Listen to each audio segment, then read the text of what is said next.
howdy, what is up? Elliott here and welcome back to my channel. Today we're going to be doing a video on Cuba, which is a place that I traveled to about 2.5 years ago. It was pre-COVID. And I think the regulations were a little bit different back then. I think it was a little bit easier to get into Cuba. This video is just gonna be about my trip to Cuba, what I did, what I saw, where I went to. I mostly stayed in Havana, but I actually was able to travel to some parts that tourists usually don't go to / aren't allowed to go to, which we'll talk about later in the video. But if you haven't already, don't forget to subscribe. So I was in Cuba at the end of 2019, so it was pre-pandemic. I feel like my experience was a lot different than other people's. I saw a lot of different things that regular tourists wouldn't see if they stayed in like a resort on the beach. We had a car, we drove around, we left Havana, so we did a bunch of stuff that a lot of people probably wouldn't see. How this all started was that one of my friends is actually Cuban and he hadn't been back to Cuba in a really long time, and he was like, I want to go back, I have some family there, come with me, it'll be fun, it's a nice little getaway, it'll be a good time. I'm always down for an adventure and I've never been to Cuba, so I was like, yeah, I will go, like for sure, sounds fun. We bought the plane tickets, I think we flew Delta. We flew from Miami first, we had a LAX to Miami and then Miami to Havana. There's some like visa stuff that goes on, and technically I don't know how it really works, how you get in the country, but this is how it worked for me. I think I just paid 30 or 50 US dollars and was able to receive like a kind of like a traveler's visa or a visiting visa. I don't know, it was a little bit sketchy, I'm not gonna lie, just because I'm not Cuban, I don't have family there. I kind of just like paid a tariff at the Miami airport. So we get to the Havana airport and it is a show, Wait, is this like the real camera? Oh my god, wait. And I've done a lot of traveling and I've been in small airports and airports like maybe not in the best parts of countries. All of the luggage conveyor belts were broken, so they just were tossing our bags like they were piling up our bags, like they were just like piling up our bags. And we were with, I was with my friend, and then his grandma was also going to visit too. So it was us three, and it was this whole like smorgasbord, like no one knew what was going on, and it was a mess. So we get our bags and we kind of go through customs or whatever that was. It was kind of like customs. I don't really remember that part, but I don't really remember having any problems. So we go through customs and we had reserved a car. So if you know anything about Cuba, you know that they have tons of really old cars there just because they really don't have new imported cars in Cuba. So when you're in Cuba, you're gonna see tons of super old 50s, 40s, 60s, 70s cars, and they have like these crazy motors on them, and they're like built with other parts of cars, and it's really cool. It's very interesting to watch, but they're really old cars. We didn't rent an old car. We somehow, I think there are some rules where it's like some rental cars can have some newer-ish cars.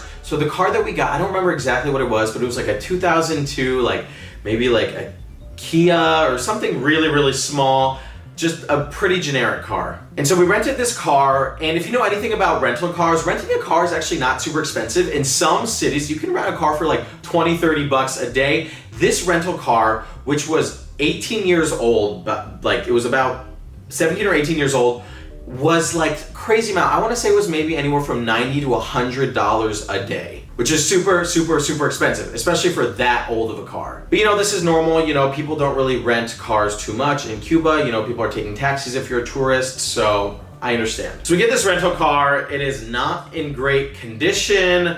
It just doesn't look all that good, but we finally get the car. It takes forever, it takes maybe like an hour. There was like no one at the kiosk, and then there was like, yeah, it was just a mess just to get it. Like any kind of place though, you know, going to the rental car service is always a mess, wherever you go. So we get the car, I'm with my friend and his grandma, and we're gonna head to his family's house. I wanna say it was maybe like a 20 or 30 minute drive, so not too bad. So we're driving and immediately, like, you know, it's very different, you know, people are walking like on the streets and people are just like, you know, jumping into people's cars, and like it was very different, but you know, totally normal for Cuba. So we're driving and we're noticing that the car kind of is like making weird noises, and like that one of the tires might be like malfunctioning or kind of flat.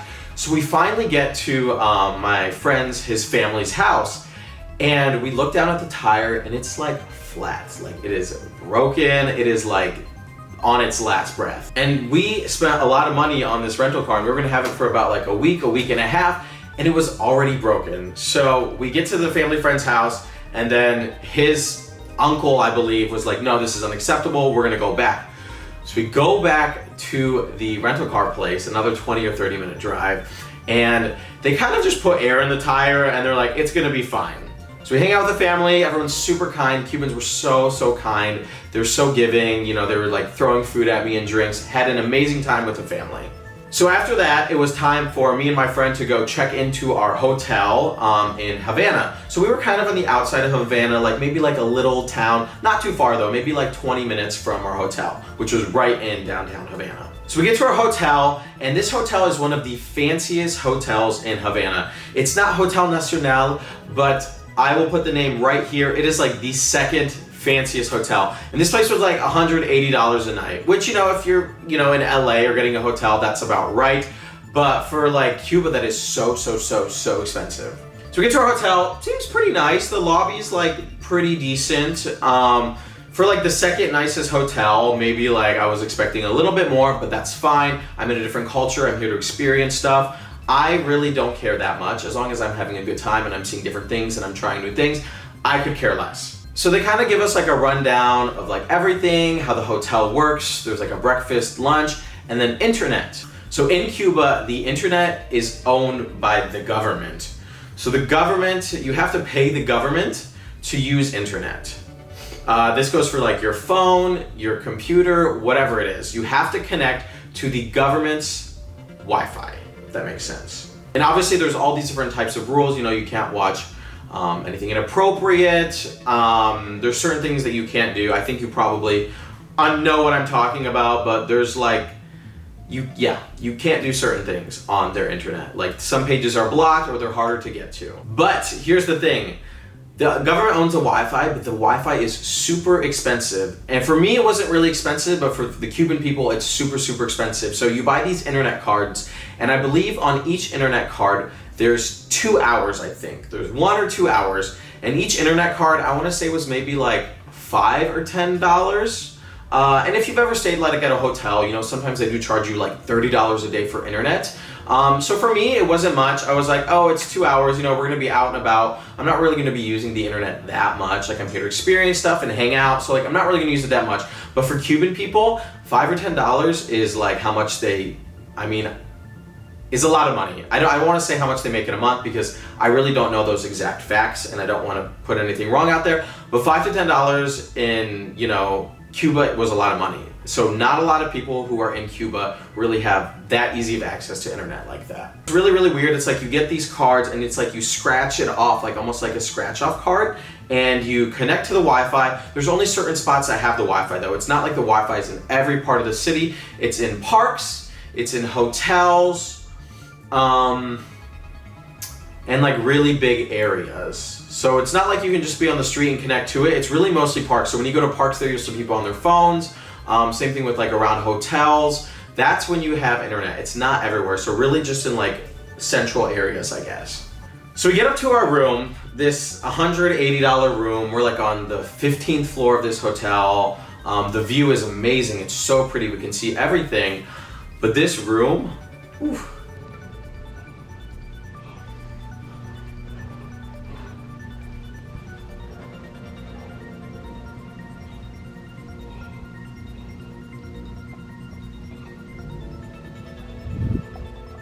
The room smelled like mold, must. The ceilings were definitely leaking. It was dropping. I think there was air conditioning in our room. Didn't really work, I believe. Super old TV, beds hard as a rock. And like I said before, like I didn't really have too much of a problem with it because I'm just here for the experience. Like obviously, like not everything is gonna be up to like what I believe in. You know, I live in a privileged country. I'm privileged, all that stuff. But my friend who is Cuban was like, "What the fuck? This is such a shit show. Like this is awful." And there's also like bugs in the room. You know, we see like a cockroach, a couple buggies. But yeah, the room was not great, not great. For $180 a night, it was like staying in probably one of the worst Motel 6s I've ever been to. I think we ended up staying in that room for maybe like, our trip to Cuba was about 2 weeks, I believe, a week and a half or 2 weeks. And we actually switched rooms, I think, on the second or third day because the ceilings were leaking so much. And we went downstairs and we complained, and they moved us to a different room, which really wasn't all that much better. It was about the same, just the ceilings weren't as leaky, I believe. But the rooms really did smell like mold, must, mildew, just really not a pleasant smell. Something that we noticed a couple days into our hotel, we were like, okay, so this hotel is 25 floors. And every time we'd go into the hotel, into the elevator, people would only be going from like floors 18 to 25. So we're like, so weird. Like, why is no one on the 17th floor? Why is no one on the 10th floor? Like, all this stuff. Oh, hell no. Hell no, that's scary. It is not scary. So one day, after going out, we were like kind of drunk and we were curious. So we went to the 18th floor, we took the elevator to the 18th floor, and then we took the stairs down.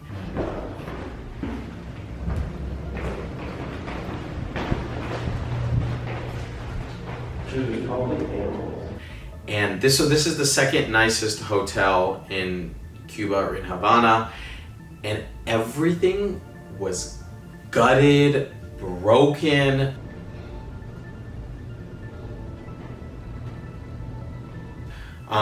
Just a total freaking mess. And this was probably 70% of the hotel, but we just didn't know because we were staying on these top floors.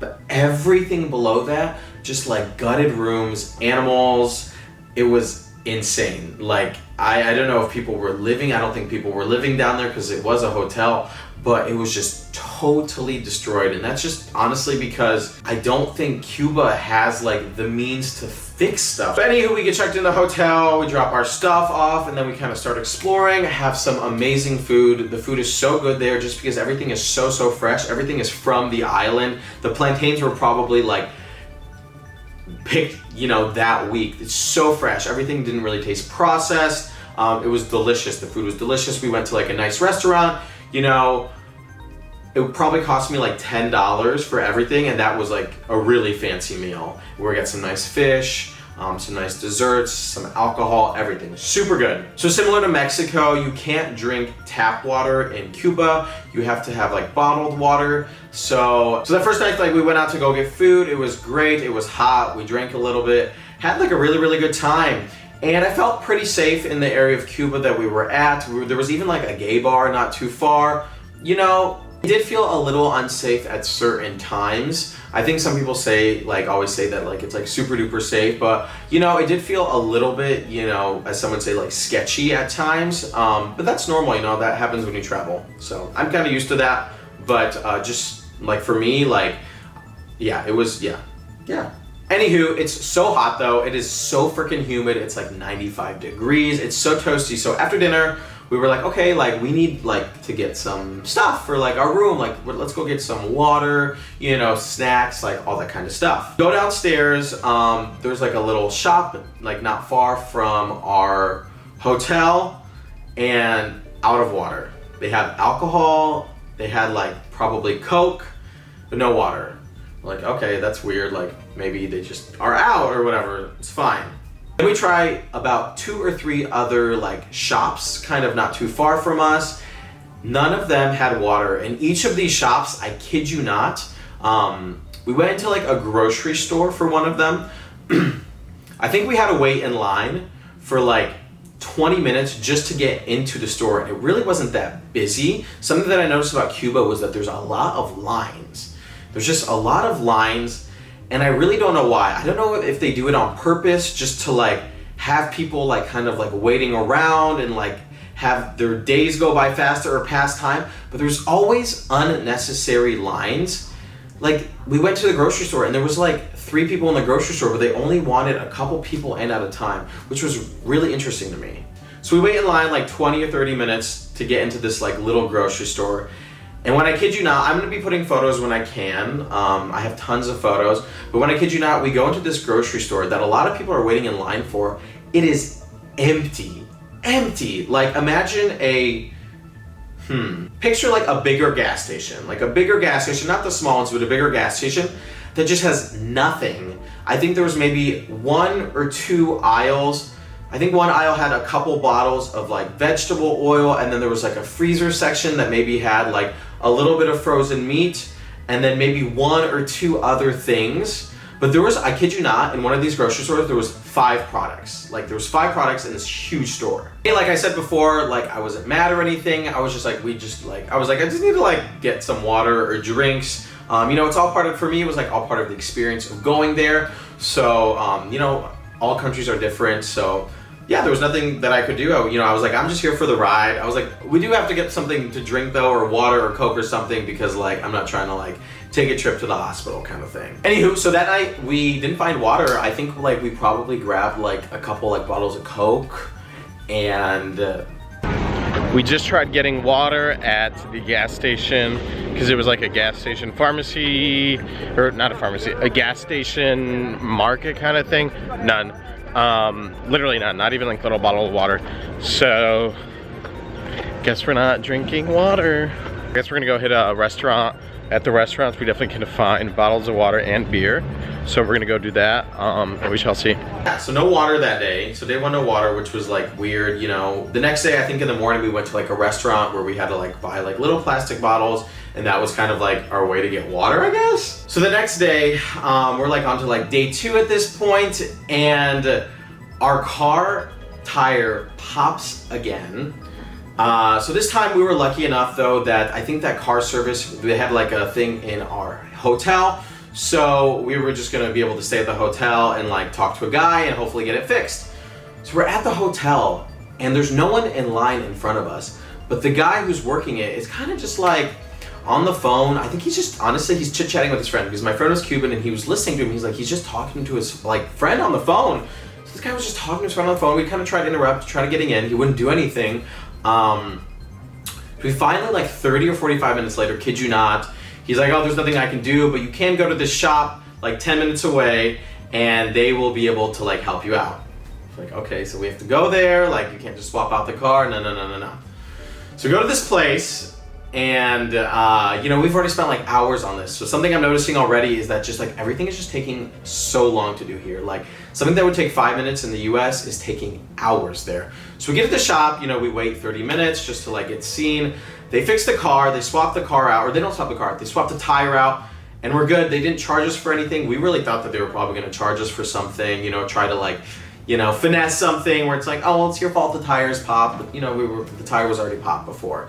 So that was like a whole fiasco, and you know, I think we went to the beach that day and it was super pretty, and that was definitely where a lot more of the tourists were, because where we were staying there wasn't too many tourists. I noticed like maybe some people from Spain, from Miami, but there really wasn't that many tourists. So we noticed like on the beach was where all the British people were, and more of kind of like the party Havana, I guess. And so for the water, it definitely took us a few days to get water. I think we ended up finding water on the 3rd day. I mean, we were drinking like maybe little bottles of water when we were out at restaurants. We found water.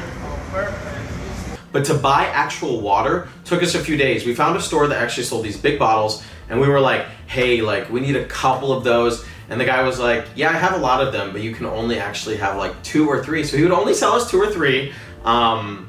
Because I guess, you know, I guess I get it now looking back, you know, everyone needs to have a little bit. You can't just like sell to everyone, you know, but yeah, he would only let us buy like 2 or 3 bottles. I think like the 3rd or 4th day, my friend, he had some family and they lived kind of outside of Havana, and we're gonna go see them. We're gonna take the car and go.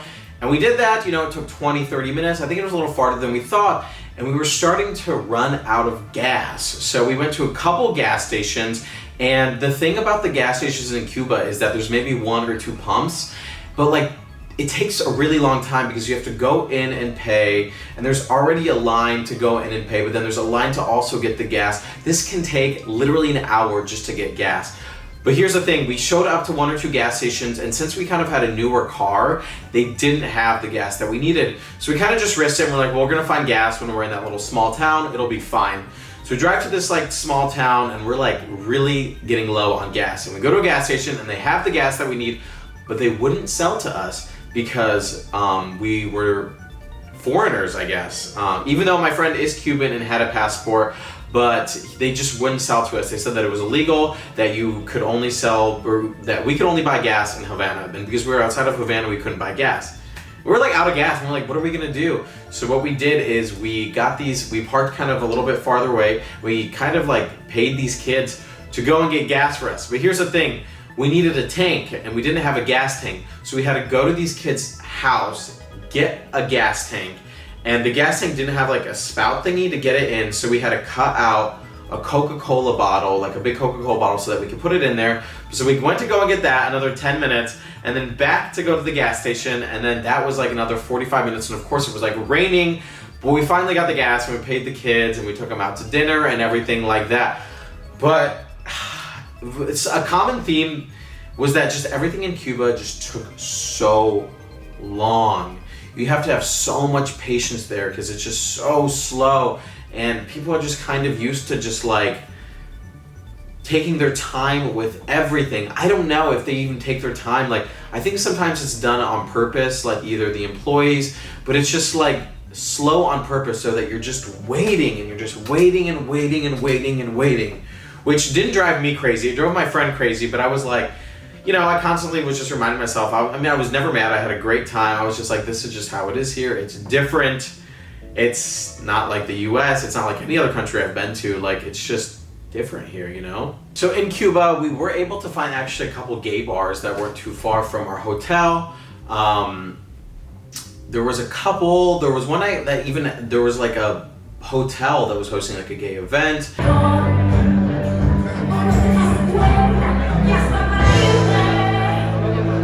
It was kind of like in a ballroom, and it was a little bit cheesy, but there were some gay stuff. But if you are LGBTQ+, do be careful, just because I noticed there was, you know, a couple guys that I found attractive that, you know, I talked to at the bars, and there's a lot more prostitution and male escorts kind of going around than I expected, than I thought.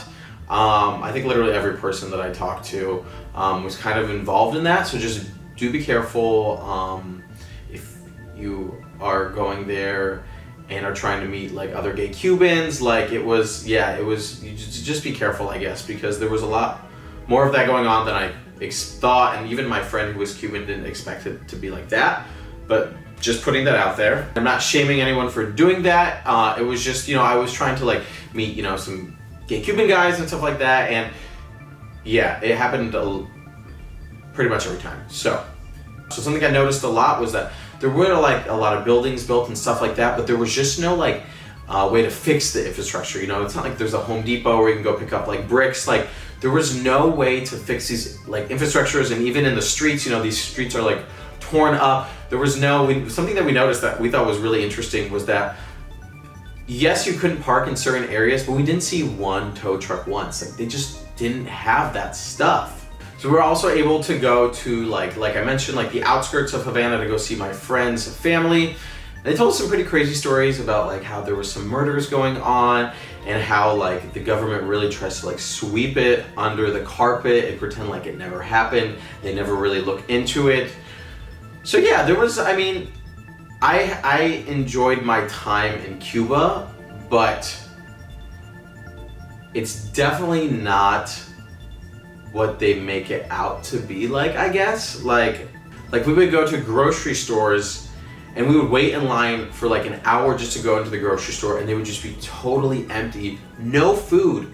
And the food that was there was super expensive. The Cubans couldn't even like afford it most of the time. You know, the only way that some of these Cubans I think can survive is, you know, by their family in Miami sending them money, and, you know, different means like that. Something else that was also really sad, and I mean, it was interesting, but really sad, was so our hotel was right in front of this big ice cream place. And the line for the ice cream place, it was always so long. And I was like, no, we're not gonna go. Like the line is so long. But the thing is, it was only the Cubans were waiting to get in line. Like I could have just walked in. It was, if you were Cuban, you had to wait in line. This is my thing with just like, why are there so many lines in this country? It wasn't even that filled. It's like, I swear that they just like wanted people to like stand in line just to occupy part of their day. Like it's the weirdest thing ever. Another weird thing was in our hotel. So my friend, he was Cuban, he's Cuban and American, he has both passports, and we wanted to invite some of his friends into our hotel, but our hotel would not allow Cubans in. Cubans were not allowed in our hotel. They couldn't come up. The times that we did try to sneak them in, they would immediately, like, the security would flag them because they knew what their Cubans looked like. I don't know what it was. And they would just flag them and say they can't come in, they can't go up to your room. I think we asked one time if they could go to our pool with us, and they wanted to charge them like $50 just to like come to the hotel pool. It was insane. Like, the government really, I don't know, like, it was just like, I felt bad. Like, as a tourist, I was okay, but for the Cubans, it was like, constantly they're just like waiting in line. They're waiting, they have to pay, they can't get let in here. There's no food here, there's no water here. It's pretty crazy. Another thing I remember was, so, it was my friend, it was his cousin's quinceanera, and that was one of the things that we were gonna there and go and do. And so we did go to the quinceanera, it was a great time. But our job for the week, for the quinceaneras, we needed to go get candy. So we went to at least 4 to 5 candy shops just looking for candy, not chocolate. We were able to find chocolate, but hard candy, even soft candy. It took us maybe 2 to 3, maybe 4 hours. We went to multiple places, drove all around Havana just to find candy, because there's just not many resources there. There's some candy coming in from different parts of Asia, I think, and some parts of South America, but like there's just no candy, which was pretty mind-boggling. Would I go back to Cuba? I think I would go back maybe one day, and I want it to be in like 5 or 10 years, because I want to see if the country has changed or gotten better. Because I'm genuinely curious, because when I went, my friend's family who lived there said that, you know, it's in the past couple years that it's just been really getting really bad there. So I'd be curious to go back in 5 or 10 years to see how it's doing. But I really have no desire to go back. The food was amazing. The food was so fresh. The food was delicious. You could tell that it was literally like caught that morning. Like, some of the meat was just so fresh and the plantains were so good. But yeah, I don't know if I have too much of a desire to go back. You know, it was a lot of waiting, and I felt really bad for the people, honestly. You know, they're just constantly like trying to make money and hustle and make extra money off tourists, which is normal in like a lot of tourist kind of countries. But this was different. This felt really different. This felt like, yeah, I don't know. But overall, it was like a great experience. But yeah, it was definitely eye-opening, and really honestly really sad to see how a lot of these people lived in these conditions. Even like the wealthier people that we had met up with, still, you know, they can't rebuild parts of their houses because that stuff doesn't exist. It's just totally insane. If you're looking to go to Cuba, enjoy it, I guess. You know, maybe you'd be better off like maybe on a resort if you're just kind of trying to do a beach thing and like hang out at the water. But really, like, Havana, Cuba itself, like, yes, there's a lot of culture. I did some really cool stuff. We went to the school over there and it was so pretty, and the car rides and the water, super fun. But for me, it was just really sad. But yeah, if you're looking for like a nice relaxing trip, I don't know if that's your place. For me, at least, maybe it's because we were like going around doing stuff, driving, you know, we were going to the grocery stores, we were checking different things out. I guess if you're just there and you're staying in a hotel and eating at a restaurant, you'd be fine. But for us, and for me, I felt like I was just like constantly waiting. Everyone was just waiting there to do something, and then you're gonna go wait again after that to do something else. Like, I swear they do it on purpose, or they were doing it on purpose. Like, not even just for us, just the people. They want the people to be waiting so that they're like occupied. I don't know if I'll ever know. But thank you guys so much for watching. That was my Cuba experience. Let me know if I should do a more in-depth video. I can definitely do something more in-depth where I go into like, I went to a quinceanera over there and did a bunch of other stuff. I went to the beach, but that was kind of like my general kind of like, I guess, not review, but just like my experience, I guess, in Cuba, because I know Cuba's been, you know, in the news a lot recently, so I just kind of wanted to give my 2 cents in. I've been, you know, seeing some people, some friends of mine who are like talking about like how Cuba is like amazing, and like I did have an amazing time, but I feel like not a lot of people are sharing. I don't know, I'm just trying to show like the reality, and hopefully you'll understand like kind of a better idea of what it was, because for me it was very eye-opening and a lot different than what I thought it was.